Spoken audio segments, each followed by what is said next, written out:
গো, কতদিন হয়ে গেল তোমাদের রাজসভা বন্ধ? হ্যাঁ, আচ্ছা, মহারাজ যদি বেতন দিতে না পারেন তাহলে রাজসভা খোলা রেখে কি লাভ বলো তো? বলি বাড়িতে যা চাল আছে তাতে এক সপ্তাহের বেশি আর রান্না হবে না কিন্তু। হ্যাঁ, সেই জন্যই তো হিসেব করছি। বাড়িতে অপ্রয়োজনীয় যা যা জিনিসপত্র আছে সেসব বেচে দেব। আর বেচার মতো কিছুই নেই গো। দেখো, তুমি সব সময় আমার পরেই খাও, তাই আমাদের একটা করে থালা বাটি বেচে দিলে তো কোনো সমস্যা নেই গিন্নি। এই তোমার মাথা না কাজ করছে না। যাও বাইরে ঘুরে এসো, পারলে বাজার থেকে ধার করে হলেও একটু চাল নিয়ে এসো। দেখি যদি কোনো সহৃদয় ব্যক্তি চাল দেয়।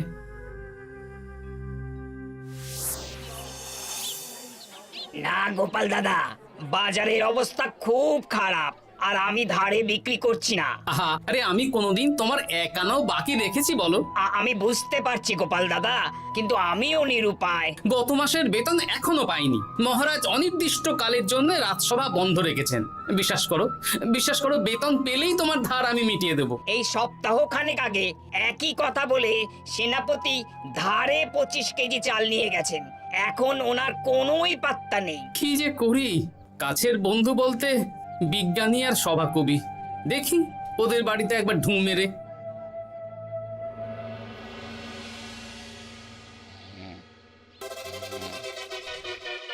কৃষ্ণনগর কৃষ্ণনগর কৃষ্ণনগর শূন্য।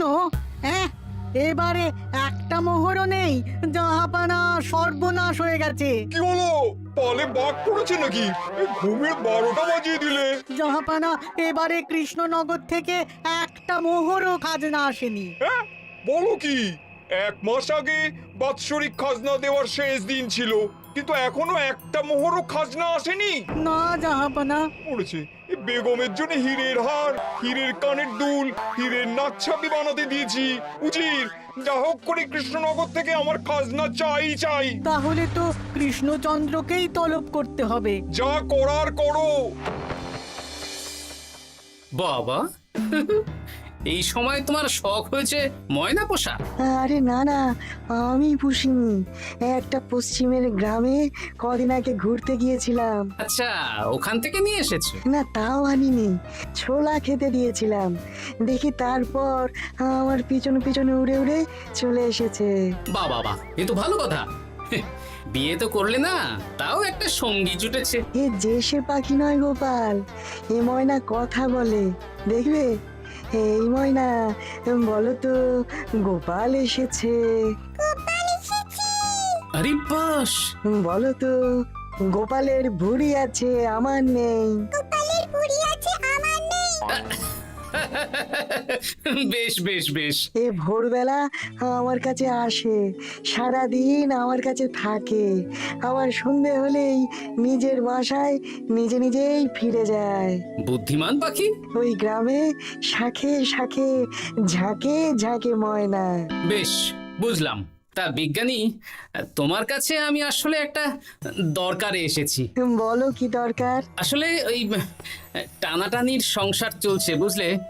বাড়িতে চাল বাড়ন্ত, কদিন পরে হাঁড়ি চড়বে না।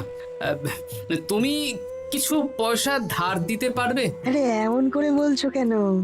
আমার তো সংসার নেই, এত খরচও নেই। তুমি বাড়ি যাও, আমি 2 বস্তা চাল পাঠিয়ে দেব। ধন্যবাদ বিজ্ঞানী, তোমার মতো বন্ধু পাওয়া মুশকিল। বন্ধুত্বে এইসব ধন্যবাদ দেওয়ার দরকার নেই, একে অপরের পাশে থাকলেই হলো।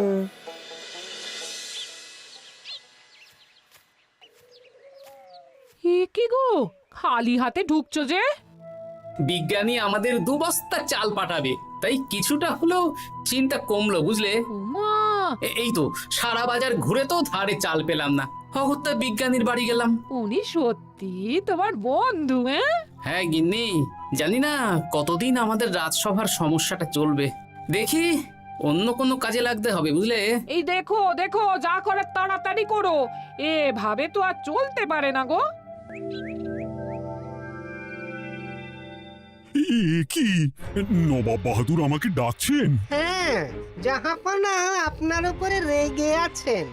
অতি সত্বর আপনাকে দেখা করতে বলেছেন।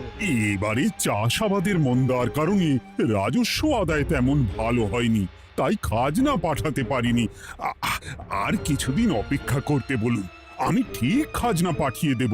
এখন আর খাজনা নিয়ে কথা বলবেন কিনা জানি না। আপনাকে নবাব এই আদেশ পাঠিয়েছেন, আপনি 2 দিনের মধ্যে নবাব বাহাদুরের সাথে দেখা করবেন। আচ্ছা ঠিক আছে।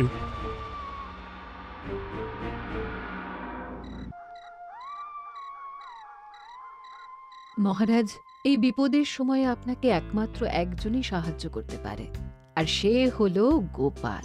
আমি কোন মুখে গোপালকে ডাকবো বলো তো রানী? দীর্ঘদিন ওদের বেতন দিতে পারছি না। গোপাল এরকম স্বার্থপর মানুষই নয় যে নিজের কাজের সময় কাজী আর কাজ ফুরলে বাজি হয়ে যাবে। আপনি একবার বলেই দেখুন না। বেশ, তাহলে আগামীকাল সকালেই গোপালকে ডেকে পাঠাচ্ছি।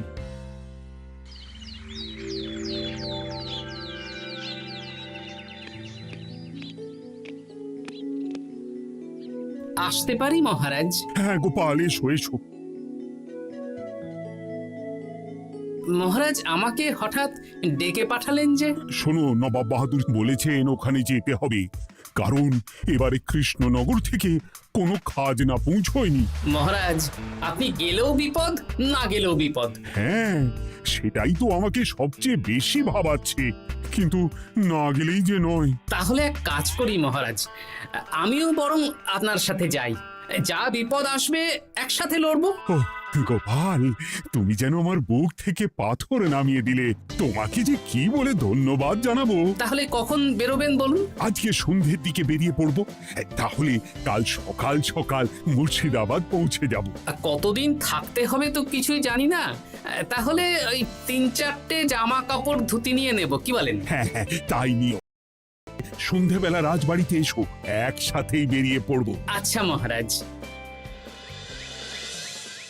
বলি, তোমার কি মুর্শিদাবাদে না গেলেই নয় গো?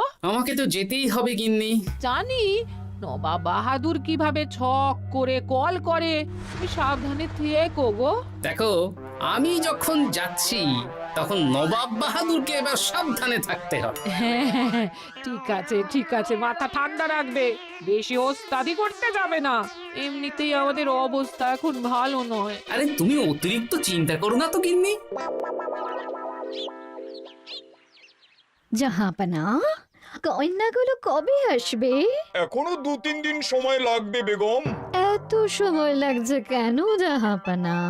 দেশের কোণে কোণে খুঁজে সেরা সেরা হিরে দিয়ে বানানো হচ্ছে যে, সময় তো লাগবেই বেগম। তাহলে তো অনেক খরচ হচ্ছে। তাও হচ্ছে বটে, কিন্তু তোমার জন্য আমি সব করতে পারি।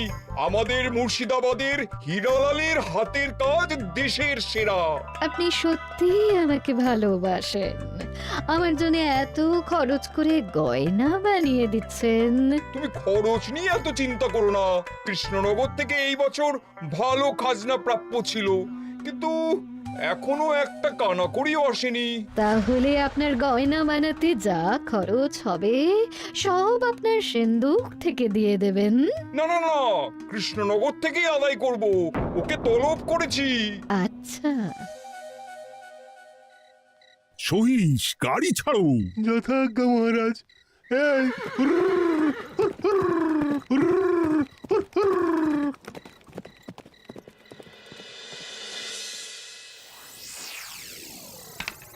এত রাতে আবার কে এলো রে বাবা? খুলছি।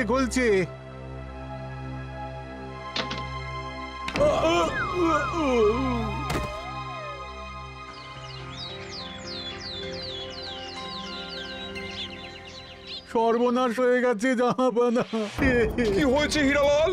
নবাব বাহাদুর, মহারাজ কৃষ্ণচন্দ্র আর গোপাল এসেছেন আপনার সাথে দেখা করতে। ওদের দরবারে আসতে বলো। হ্যাঁ, এবার বলো হীরালাল, কি হয়েছে? তোমার মাথায় পট্টি কেন? জাহাপানা, গত রাতে আমার সর্বস্ব লুট হয়ে গেছে। বলো কি হীরালাল, তোমার কাছেই তো বেগমের হীরের সব গয়নাগাটি বানাতে দিয়েছিলাম। হ্যাঁ জাহাপানা, সব গেছে। আমার মাথায় মেরে সব লুট করে নিয়ে গেছে। এবার আমি কি করব জাহাপানা? বেগম সাহেবা, আপনার গয়না যে হীরালাল শেখরার কাছে জাহাপনা বানাতে দিয়েছিলেন, ওনার সব লুট হয়ে গেছে। মানে? আমি এক্ষুনি নিজের কানে শুনে এলাম, এখন হীরালাল শেখরা এসেছে। আমি এক্ষুনি যাচ্ছি। কি করব জাহাপানা? আমার তো সব শেষ হয়ে গেল। আমি কোনো কথা শুনতে চাই না, আমার ওই হীরের গয়নাগুলো চাই। চাই বললেই তো পেয়ে যাবে না। এখন এই গয়না শুধু নয়, হীরালালের সব সোনা দানা চুরি হয়ে গেছে। সেগুলো খুঁজে পেতে হবে। বিগত কয়েক বছর আমার মুর্শিদাবাদে কোনো চুরি ডাকাতি হয়নি। প্রত্যেকটা গ্রামবাসী সুখে শান্তিতে আছে। বাইরের কোনো শত্রু আসারও সুযোগ নেই। গ্রামের সীমানায় দিন রাত প্রহরী থাকে। যদি এসেও থাকে, পালাতে পারবে না। এবারে তাহলে চোরটা কে বুঝবো কি করে? এসব সামান্য চোর ধরার কাজ আমার কাছে নস্যি। জাহাপনা, আপনি যদি কৃষ্ণনগরের এবছরের খাজনা মকুব করে দেন, তাহলে আমি চোর ধরার ক্ষেত্রে সাহায্য করতে পারি। ঠিক আছে কৃষ্ণচন্দ্র, তোমার এই গোপাল যদি চোর ধরে দিতে পারে, তাহলে এবছরের খাজনা মুকুব। আগে আমি ওই শেখরার সাথে একান্তে কিছু কথা বলতে চাই। বেশ, প্রহরী প্রহরী, তুমি গোপাল আর শেখরাকে একটা ঘরে নিয়ে যাও। আসুন। এবার আপনি চুরির ঘটনাটা বলুন। চুরি না, ডাকাতি। সে যাই হোক, বলুন বলুন। গতকাল রাতে, তারপর সকালে জ্ঞান ফিরে ঘরে গিয়ে দেখি সব ফাঁকা। আমার ঘরের সাথেই লাগোয়া দোকান। আচ্ছা, দেখুন, আমি আপনার কথা শুনে আর একটু আগের যা আলোচনা শুনলাম, তার থেকে মনে হচ্ছে এই চোর স্থানীয় চোর। কি করে বুঝলেন? কারণ বাইরের চোর হলে তো এত নিখুঁত কাজ করা সম্ভব নয়। চোর নিশ্চয়ই আপনাকে ব্যক্তিগতভাবে চেনে। হ্যাঁ, এবার মশাই আপনি বলুন তো, আপনার কোনো শত্রু আছে? না, শত্রু নেই তেমন। আমার সাথে কারো সম্পর্ক খারাপ নেই। আর আমাদের পাড়ায় সবাই ব্যবসায়ী, সবাই সম্ভ্রান্ত লোকজন। বেশ, তাহলে সব ব্যবসায়ীদেরকেই ডাকতে হবে। আমি নবাব বাহাদুরকে বলে দিচ্ছি, আপনি এখন আসুন। নবাব বাহাদুর, আপনি ওই গ্রামের সকল ব্যবসায়ীদের আপনার মহলে ডাকার ব্যবস্থা করুন। সবাই কিন্তু বেশ সম্ভ্রান্ত ব্যবসায়ী। সে হোক না, ওই গ্রামে তো সবাই ব্যবসায়ী, আর বাইরের কোনো লোক গ্রামে ঢোকেনি বা বাইরেও যায়নি। তাই যদি কেউ চোর থেকে থাকে, তাহলে ওই ব্যবসায়ীদের মধ্যেই আছে। বেশ, আমি সবাইকে আমার মহলে নিয়ে আসার ব্যবস্থা করছি। আর একটা ফাঁকা বড় ঘর চাই, যেখানে চোর ধরার পরীক্ষা হবে। আর সেই ঘরে আমাদের কৃষ্ণনগরের ঘোড়া চোর ধরবে। হ্যাঁ, ঘোড়া চোর ধরবে? হ্যাঁ, যে ঘোড়ার গাড়িতে আমরা এসেছি সেই ঘোড়া। যদি চোর না ধরতে পারো, তাহলে পুরো খাজনা তো গায়ের জোরে নেব, সাথে সাথে কৃষ্ণনগরটাও কেড়ে নেব। আমার উপর একটু ভরসা রাখুন নবাব বাহাদুর, আর যা বললাম করুন। বেশ, শুনুন, এই ঘরে আমার এক প্রিয় ঘোড়া আছে, আর সামনে একটা বালতিতে ছোলা সেদ্ধ রাখা আছে। আপনারা সকল ব্যবসায়ীগণ একে একে যাবেন, দরজা ভিতর থেকে বন্ধ করবেন, আর ঘোড়াকে এক মুঠো করে ছোলা খাইয়ে ফিরে আসবেন। তারপর কি বাড়ি চলে যাব?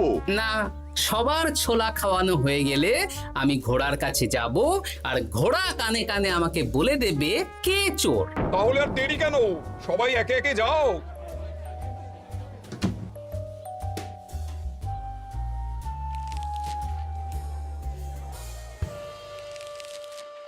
কি করি যদি ঘোড়া সত্যি সত্যি বুঝে যায়? ছোলা খাওয়াবোই না। ব্যাস, ছোলা খাওয়ানো হয়ে গেল। এবার এবার গোপাল বলো তো কে চোর? দাঁড়ান, ঘোড়ার মুখের কথা শুনে আসি। আমি বলে দিচ্ছি জাহাপানা, গোপাল এসব মশকরা করছে, সব মশকরা। ঘোড়া বলে দিয়েছে কে চোর। বলো গোপাল, কে চোর? তার আগে সকল ব্যবসায়ীর হাত দেখে আমি পরীক্ষা করতে চাই। সে দেখো, কিন্তু বলো কে চোর? দেখি দেখি না, দেখি আপনারটা। না, আপনিও না। না, আপনিও না। একই মশাই, চুরিটা তো আপনিই করেছেন, আপনিই চোর। কি উল্টো পাল্টা কথা বলছেন? আমি চুরি করিনি। হ্যাঁ, আপনিই চুরি করেছেন, তাই ভয়ে ঘোড়াকে ছোলা খাওয়াননি। কারণ আমি ছোলার মধ্যে রান্নার হলুদ গুঁড়ো মিশিয়ে রেখেছিলাম, তাই যারা যারা ঘোড়াকে ছোলা খাইয়েছেন সবার হাতেই হলুদ রং লেগে আছে। শুধু ওর হাতে নেই। ভাই, শেষে তুই? তোর মনে মনে এত হিংসা? ভাই মানে? আরে ও তো আমার খুড়তো ভাই পান্নালাল, ওরও সোনা গয়নার ব্যবসা। ব্যাস, এবার তাহলে বলেই দিন পুরো ব্যাপারটা, কারণ এখান থেকে পালানোর কোনো পথ নেই। ভুল হয়ে গেছে জাহাপনা, আমার দাদা আমার থেকে অনেক বেশি রোজগার করত, তাই আমার মনে মনে হিংসে ছিল। তারপর বেগম সাহেব আর হীরের গয়না বানানোর এত বড় বায়না পেল, তাই হিংসা আরো বেড়ে গেল। আর তুই চুরি করলি? চুরির সব জিনিস কোথায় আছে? আমার বাড়িতেই আছে জাহাপনা। সাব্বাস গোপাল, সাব্বাস। তোমার কি বুদ্ধি! তাহলে জাহাপানা, কথা মতন আমাদের এই বছর তাহলে খাজনা দিতে হচ্ছে না। না, কথা যখন দিয়েছি তখন আমি তো আর কথার খেলাপ করতে পারি না। আচ্ছা গোপাল, তোমার তো এত বুদ্ধি, আমার একটা শখ পূরণ করতে পারবে? কি শখ বলুন নবাব বাহাদুর। আমার অনেক দিনের ইচ্ছে একটা হাওয়া মহল বানাবো, কিন্তু ঘরামি রাজমিস্ত্রি কেউই বানাতে পারবে না বলছে। তুমি কি বানিয়ে দিতে পারবে?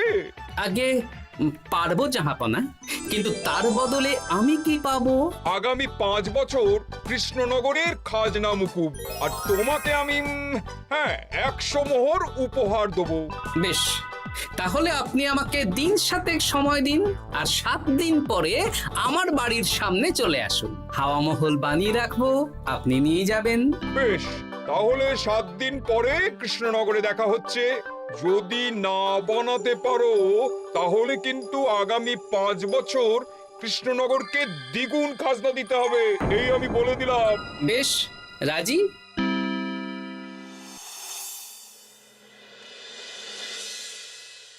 বেশ তো বড় মুখ করে বলে দিলে হাওয়া মহল বানাবে।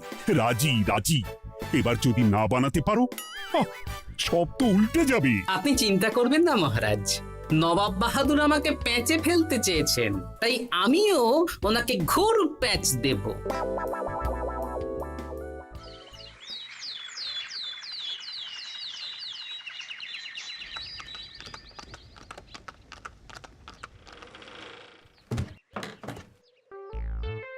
কি গোপাল, আরে কোথায় আমার হাওয়া মহল? 7 দিন হয়ে গেছে তো, তাই মহল দেখতে চলে এলাম। কাজ একদম শেষ পর্যায়ে, চলুন পশ্চিমের মাঠে চলুন। গিন্নি, তুমি মহারাজকে খবর দাও আর বলো পশ্চিমের মাঠে চলে আসতে। আরে তাড়াতাড়ি কর, তাড়াতাড়ি কর। ওই দেখুন, আপনার হাওয়া মহল তৈরি হয়ে গেছে। কই? উপরে দেখুন। ওরে, নবাবের হাওয়া মহল বলে কথা, ইট কথা হয়ে গেছে। এবার রং কর, রং কর।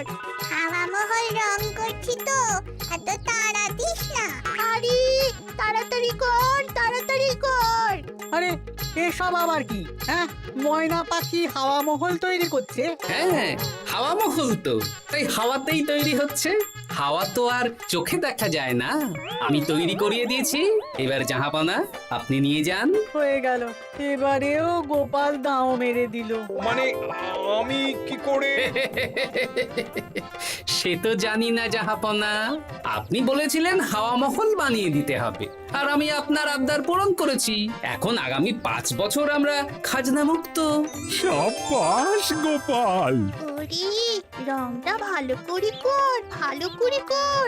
নবাবের হাওয়া মহল। গোপাল, তুমি সত্যিই বুদ্ধিমান, তোমার বুদ্ধির জবাব নেই। শোনো, আগামী 5 বছর কৃষ্ণনগরের খাজনা মুকুব, আর এই নাও তোমার 100 মোহর উপহার। এবার বলো তুমি এই অসম্ভবকে সম্ভব করলে কি করে? আমি বুঝতেই পেরেছিলাম আপনার মুর্শিদাবাদের চোর ধরার পরে আপনি আমাকে যখন হাওয়া মহল বানাতে বললেন তখন নিশ্চয়ই কোনো উদ্দেশ্য আছে, কারণ আপনি তো মন থেকে চাননি যে খাজনা না দিয়ে আমরা মুক্তি পাই। তাই গোপাল এই চালটা চাললো। যদিও আমি গোপালকে একটু সাহায্য করেছি। কিরকম সাহায্য? কদিন আগে আমি বিজ্ঞানীর ঘরে গিয়ে দেখি একটা ময়না হুবহু মানুষের মতন কথা বলছে, আর বিজ্ঞানী বলল এরকম অনেক ময়না পাখি আছে। ব্যাস এই এক সপ্তাহ ধরে আমি ময়নাগুলোকে বিভিন্ন বুলি শেখালাম, আর ওরা সেগুলোই বলে চলেছে। নয়, হ্যাঁ। ওরে রংটা ভালো করে কর, ভালো করে কর, নবাবের হাওয়া মহল। মহারাজ 100 মোহর আপনি রাখুন। আমাদের সব সভাসদদের এই মোহর থেকেই আপাতত বেতন দিয়ে রাজসভা শুরু করুন। ধন্যবাদ গোপাল, তোমাকে আমার সভাসদ পেয়ে আমরা সবাই ধন্য। আর বিজ্ঞানীকেও।